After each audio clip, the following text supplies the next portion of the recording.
how to see Apple ID password if you forgot it. Hey everyone, welcome back to our channel. In today's video I will guide you on how you can actually see Apple ID password if you happen to forget it, so make sure to watch the video till the end. Now you can't really see your Apple ID password if you happen to forget it, but what we can do is we can reset the password if you have access to the email.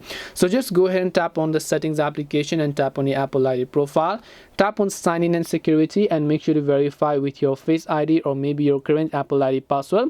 But since we don't remember our current Apple ID password over here, so you can see all these options here. You can see sign in with Apple, or you can see account recovery. If you forgot your password or device passcode, you have a few options to recover.